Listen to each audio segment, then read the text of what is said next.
think that I will speak for about 20 minutes maybe, making some points about the election and the political outlook, and then looking forward to taking questions and engaging in a discussion.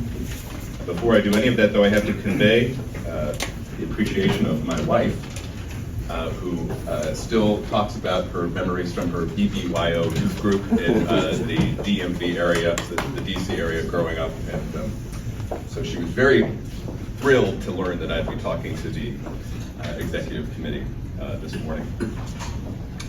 So I think I'll just start with a broad overview of the election and why it's important, and then maybe move to some of the changes in American life that produced the election, and then briefly talk about the political outlook for the incoming administration, now only 8 days away. Even before November, we were in for, I think, an election that will be remembered for many years to come. At the beginning of 2024, we had the first major party rematch of presidents since the 19th century. We had the oldest candidates in American history. We had the first time a man under indictment was running for president. And then everything took a turn for the stranger in July after the first presidential debate between Trump and Biden. Biden in July became the first incumbent not to run for re-election since 1968. And we had a switcheroo. So the circumstances of this election were always going to be unusual because of the nature of the candidates. Right? Having a former president run against the man who had bested him 4 years earlier. And then that was made even more unusual when the current president bowed out of the race and gave the nomination, made way for the nomination of his vice president as his successor. So if that weren't enough in making 2024 an election to remember, we then came to the result in November.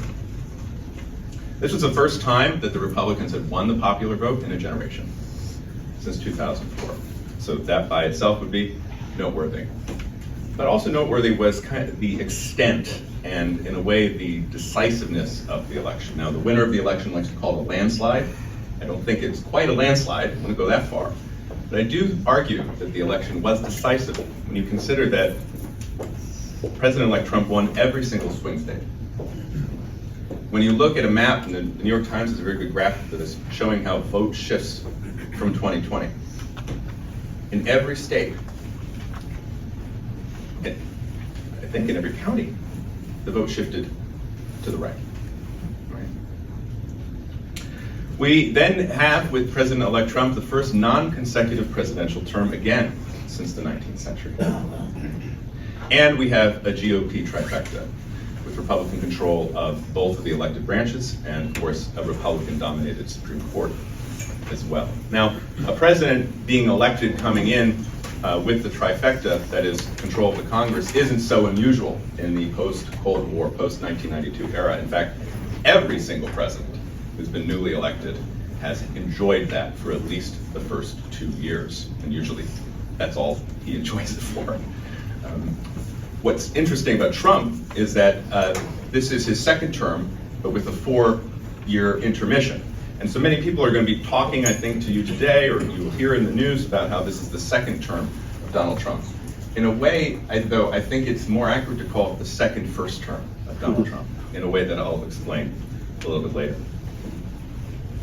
So what was this victory? What brought the Trump back into office after essentially being in the political wilderness, being a political exile when he left Washington under the terrible shadow of January 6th in January 2021?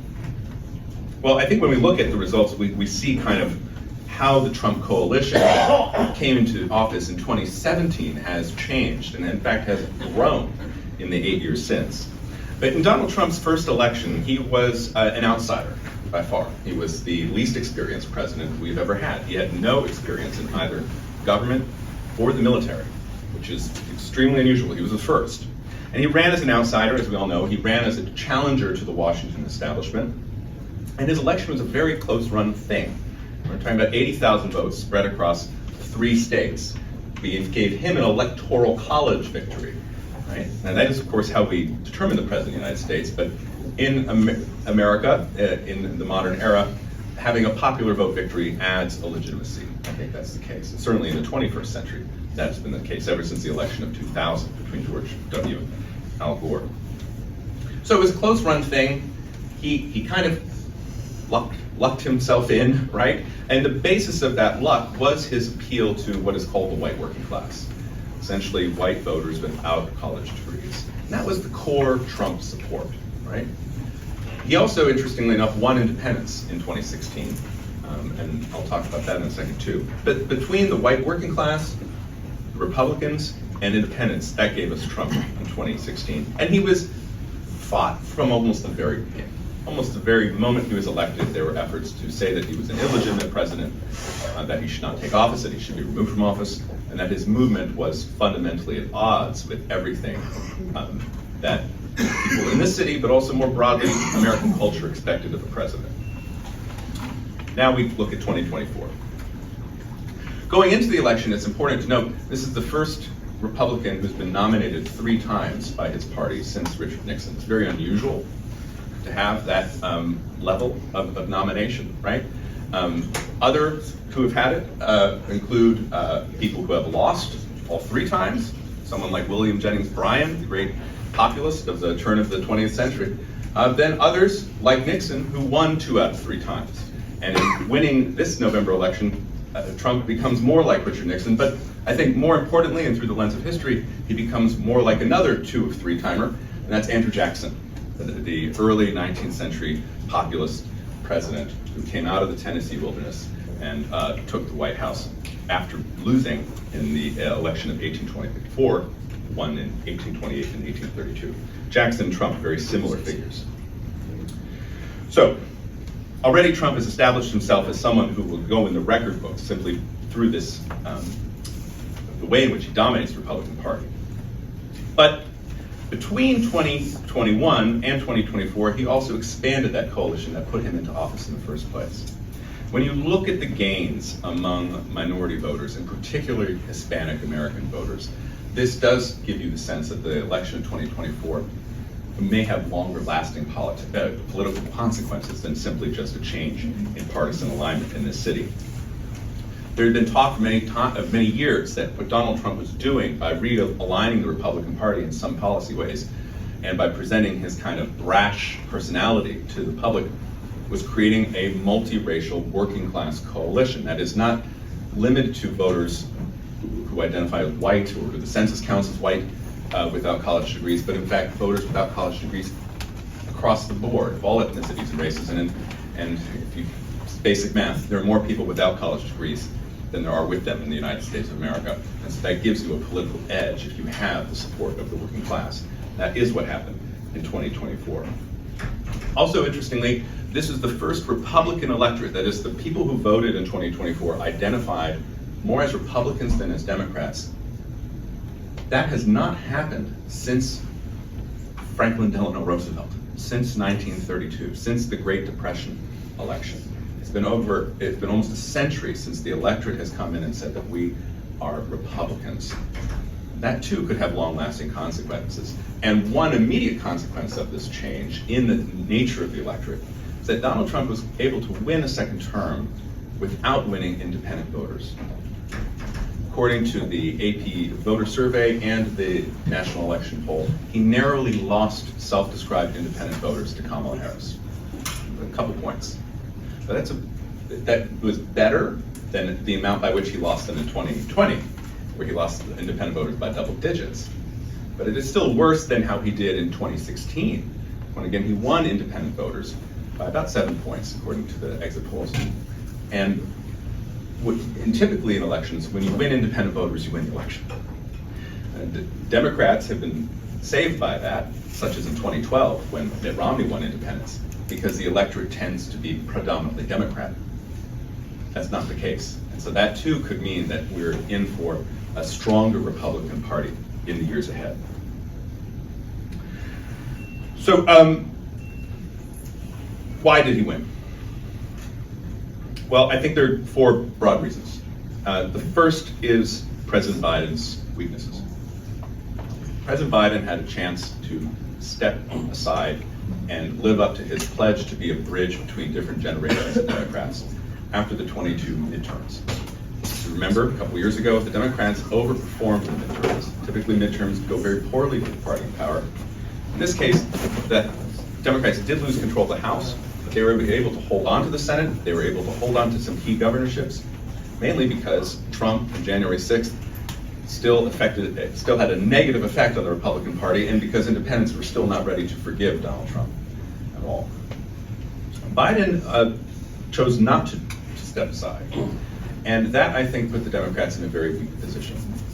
Because of the attempts to pretend that all was well with Biden's health and his capacities, we got to a point where the only time the world saw Biden when he was not at his best was, in fact, his one and only debate with Donald Trump on June 27th. And it was clear, I think, from the opening moments of that debate, that Biden would be in a serious, serious problem. Indeed, he was already kind of losing narrowly to Trump in the polls at that point, but after that debate performance, the floor fell out from beneath him, and the poll showed Trump not winning only just the swing states, but also everywhere, places that you wouldn't expect to be swing states like New Hampshire, New Mexico, Virginia, New Jersey. That's number one. Number two, there's Kamala Harris. She too exhibited weaknesses that I don't think were properly accounted for when she was able to very quickly and very successfully wrap up the nomination within days of Biden's withdrawal. The first was she never fully explained how she had changed from her disastrous presidential run in 2020, where she dropped out months before the Iowa caucuses. She never was able to say, I'm not the person who really ran to the far left of my party in 2020. And her abilities to pivot was extremely hampered by that.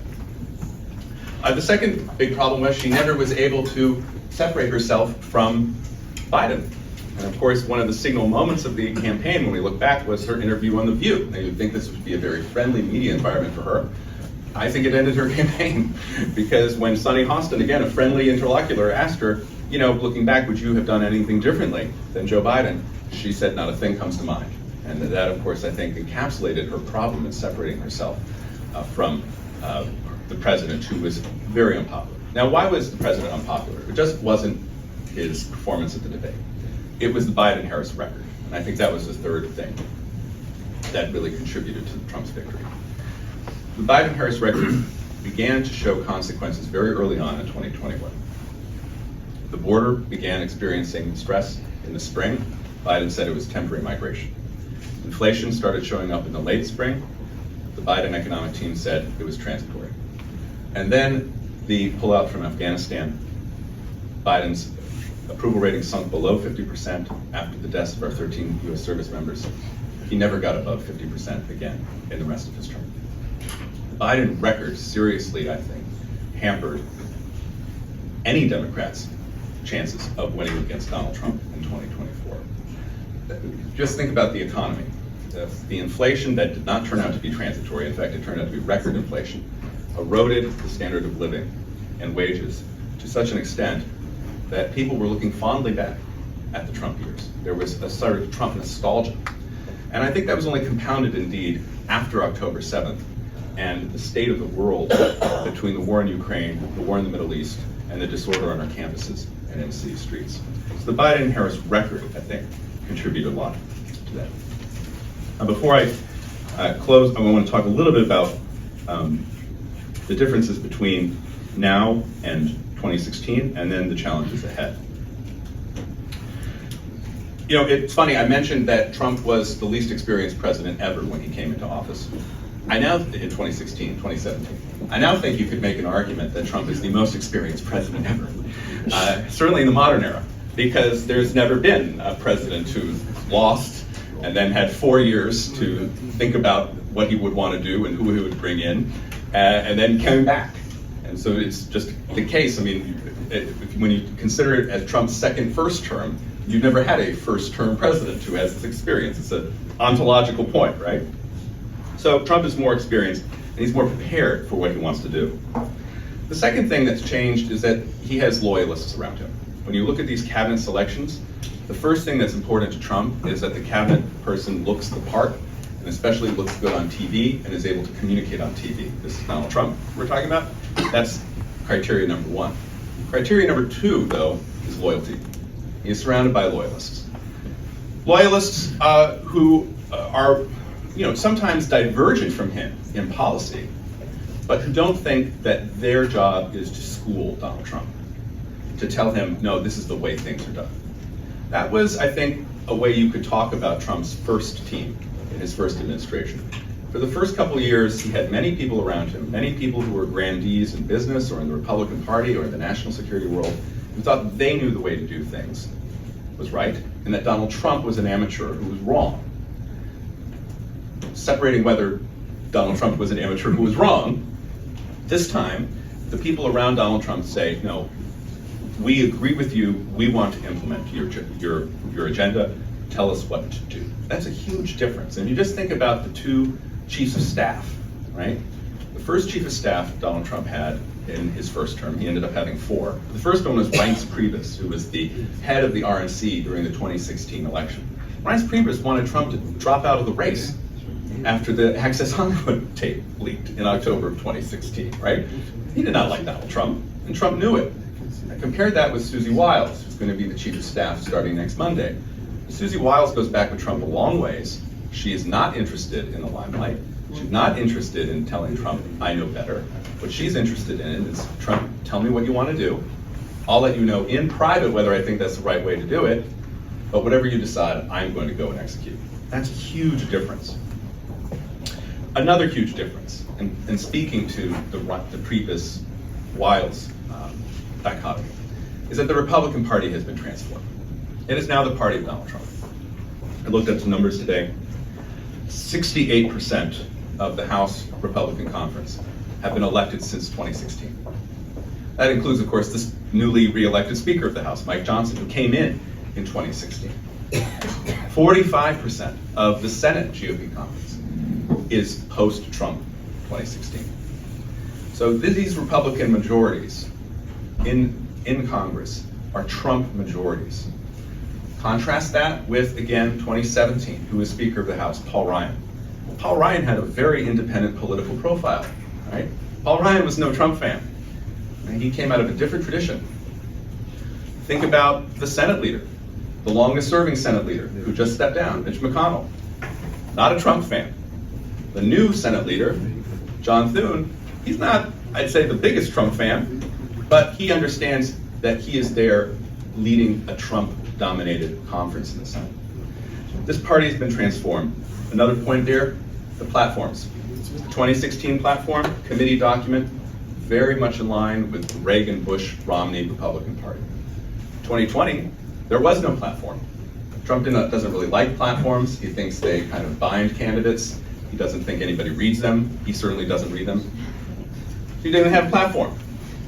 2024 was the first Republican platform since 2016. And if you recall, it was clear that it was written by Donald Trump himself, because it included a lot of all capital words and many exclamation points for emphasis. The platform is Trump's. I just want to end too on another difference before I maybe go over some of the challenges. There's clearly been some change in the culture since the election. The way in which Trump's enemies have been kind of silenced or taken aback is very striking. And the way in which Trump's adversaries in the business world have decided to change their tune is also quite noteworthy. We have this decision by Meta, for example, to give up its kind of supervisory role in terms of what appears on its platform, including rolling back DEI programs.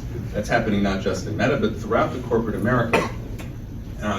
We have Joe and Mika Brzezinski flying to Mar-a-Lago, trying to sit down with Trump, trying to convince him that, okay, we're going to do our jobs a little bit differently right now. We have the publisher and owner of the LA Times, amidst these terrible fires, also saying that the job of journalists is to be objective and to hold power accountable no matter the party that they're covering. There's a different cultural change. And I have to say, I've never experienced something like this before, where you can definitely see people are freer to speak their mind. There's no real social stigma, at least outside of this city, to say that you support Donald Trump. It's a different atmosphere, and I think that will help Trump as well. Just briefly on some of the challenges, and there are many. Leaving out the international dimensions, which I'm sure we can talk about in our conversation, let's just talk about here in DC. You have very narrow majorities, right? 52-48 Republican Senate, but then really a one-seat majority at the moment in the House of Representatives. This is going to be trouble for Trump's agenda, which is very wide, very capacious, and he's going to need to pass something. Presidents have a very narrow window in getting their agenda done, really the first year of a presidency, right? Maybe the second as well for some of the lower level priorities.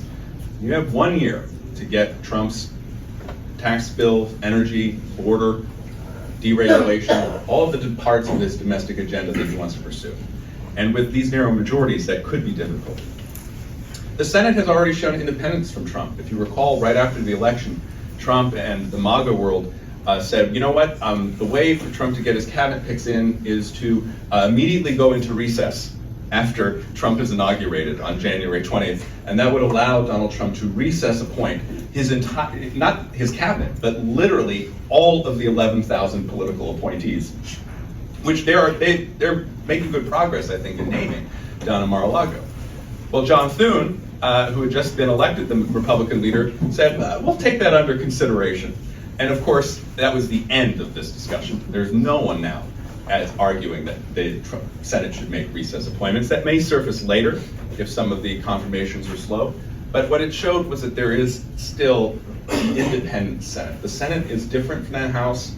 The senators have a much longer time frame that they're looking at. And for many of these senators, especially the ones who were just elected, that time frame exceeds the Trump term. This is another thing for Donald Trump. Right now, it doesn't seem like it because he's at the maximum of his power. He's more popular than he's ever been. But he is a lame duck president. He will certainly be a lame duck president after the midterm elections, which again, with just historical precedent, means they might not go very well for the Republicans. So 2026 is around the corner, and then 2028 is around the corner after that. But finally, Trump has to show results. And I talked about the reasons that Trump won, and the Biden-Harris record being one of those significant reasons. If we look a year from now, or certainly by November 2026, and there are still problems with inflation, people don't feel like their standard of living is increasing, if there are still problems with the consequences of illegal immigration, if there's still chaos abroad, if, say, Ukraine collapses under Trump's watch, right? Well, he will pay, and the Republicans will pay a price for that. Results really do matter. I think that's one of the takeaways of the Biden term. So I'll leave it there, and happy to talk more about any of those things or others. Only to say that going in, we had an unusual election, and that's exactly what we got. Thank you.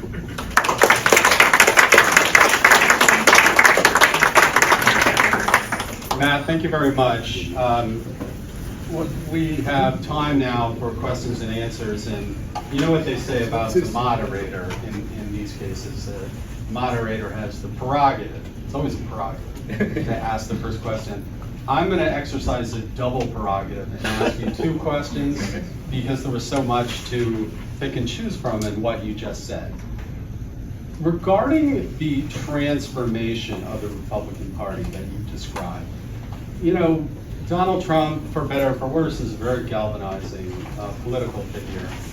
But he's term limited, as you said. Once he's off the stage, is the transformation of the Republican Party so deep that it will continue to be a Trumpy party after Donald Trump is gone? Or is it his charisma and personality that's keeping it together in the way that it is right now?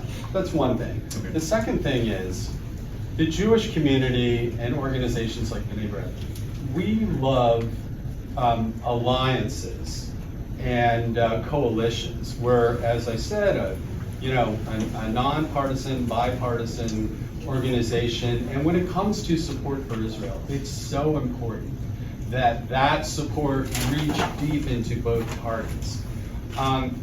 We have cause for concern. And on the one hand, there are members of the Democratic Party, some of them, who don't view Israel that favorably. On the other hand, we've seen in the outer reaches of the Republican Party, officials who want to curtail the Anti-Semitism Awareness Act because they're afraid it would silence Christians who want to, designate Jews as Christ killers. So we get it on both sides. Very recently, there was a vote in the House to sanction the International Criminal Court for its targeting Israelis for arrest. 140 Democrats voted against that bill. 45 Democrats voted for it. Bless them for doing that. So, what direction do you see this sort of partisan divide going on, and how are people likely to organize, on the Israel issue, on fighting anti-Semitism, things like that? I feel like I need to mention John Fetterman and Richie Torres, two Democratic members of Congress who we love because they're so strongly critical. But how do you feel about that going forward? Well, I think maybe the way to approach it is to observe that the questions are somewhat related. Among my colleagues at the American Enterprise Institute is a political analyst named Rui Teixeira. Rui is a red diaper baby. He's a lefty of long standing, and he actually joined the American Enterprise Institute, which is a free market think tank, home of center-right scholars, a few years ago because he said his former employer, the Center for American Progress, the left of center think tank, had become hostile to free inquiry. And it was that kind of anti-liberal turn, illiberal turn on the left. Liberal in the sense of, believing in universal ideas of freedom and equality and speech, and that had Rui join us. And what did he do? He co-wrote a book that came out called Where Have All the Democrats Gone? It's a very good book. And it explores basically the shrinking of the Democratic Party's appeal to the working class. And one of the reasons he says this appeal has waned is that the Democrats are kind of beholden now to the most affluent, most highly educated, or most left-wing part of their constituency. And I think it's that same shift that has produced the Democratic Party that is certainly not as supportive of Israel as it has been in the past. And where figures like John Fetterman and Richie Torres, heroes to me, are the outliers, right? They're not necessarily in the mainstream. So what that means is that until the Democrats correct for, I think, this leftward turn, which it's not just on Israel, it's on other issues as well, whether it's speech, whether it's, of course, the issues regarding biological males and women's sports, those sorts of issues that came up during the campaign. Until they correct for that, they're not going to have, I think, a real path to 270 electoral votes. That's a problem. So that's something we'll be following in the next 4 years as we approach 2028. So on 2028, Trump cannot run for a third term. He's going to a third term. He's going to start saying he should. Warn you, he already has kind of said that. His diehard supporters will say he should. They've already started that, but he can't. It requires a constitutional amendment. That constitutional amendment will not pass. We're too closely and narrowly divided the country for that. So he will be a lame duck. And the question you raise there, is what does the Republican Party look like after Trump? Question I get a lot. First part of the response is we have to ask, what does after Trump mean? We've lived with Donald Trump now for almost a decade in our politics. I mean, culturally, we've lived with him a lot longer. He doesn't seem like the type who quietly fades away, does he? Right? So even if he's not the president, he's still going to have power as long as he is a force, as long as he has of mind and body and capable of doing it. He will exercise authority, some sort of authority over the Republican Party. The first test of this will be his selection for the 2028 nomination. I happen to believe, and I've written, that J.D. Vance was selected because not only did he come out of central casting, not only is he a loyalist, but that he's also a very likely successor for the America First MAGA agenda. Right? And that's what Trump wanted to do by elevating him into that office. But that doesn't mean that J.D. Vance has a lock on Trump's endorsement. And if we watch J.D. Vance over the next 2 years, almost every single one of his actions will be in furtherance of getting that endorsement. Okay? Does he get it? I don't know. Will it be contested? Probably. What makes the Trump Party the Trump Party? Part of it is Trump's positions.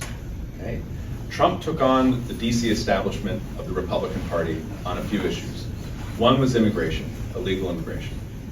The other was entitlements, right? The desire in town that associated with Paul Ryan to cut entitlements. Third was trade, right? And then the fourth was foreign policy. Those policies, I think, will be what succeeds Trump.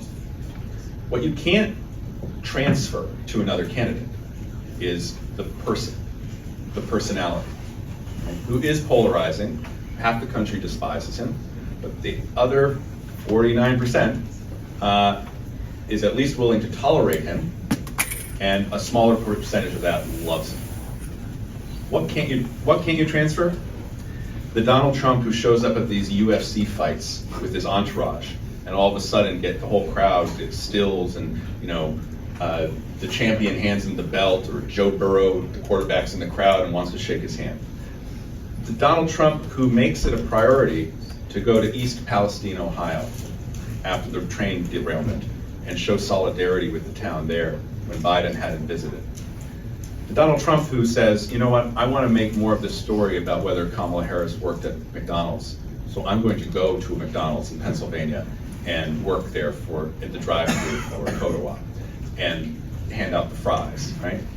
Or the Donald Trump who after the Madison Square Garden rally, after Joe Biden's comments on the comic who made the crude jokes at the Madison Square Garden rally, calling him garbage, the Donald Trump who put on that safety vest and got into the garbage truck. There's a certain kind of theatricality to Donald Trump that is very hard to translate to another candidate. And so the party itself, I think, has now been encoded with a lot of Donald Trump's views. But what you can't translate is the person. And this, by the way, happened to the GOP in the aftermath of the most recent, most consequential president, Ronald Reagan. Reagan shifted the Republican Party to the right? It became a problem when George H.W. Bush didn't cut taxes. Reagan's internationalism and advocacy for strong American leadership in the world, that imbued the Republican Party, right? But without Reagan, you're not very successful. You can have kind of Reaganite views or force the nominees of the Republican Party in 92, 96, and 2012 to hold Reaganite views. But if they don't have that personality, then they're not going to go very far. Okay, Bruce Pascal. Thank you, great talk. Question I have is, if you close your eyes and you think of the Republican Party, obviously Trump's postage stamp comes up. If you close your eyes on the Democratic Party, I see Elizabeth Warren, Bernie Sanders, and the squad. Yeah.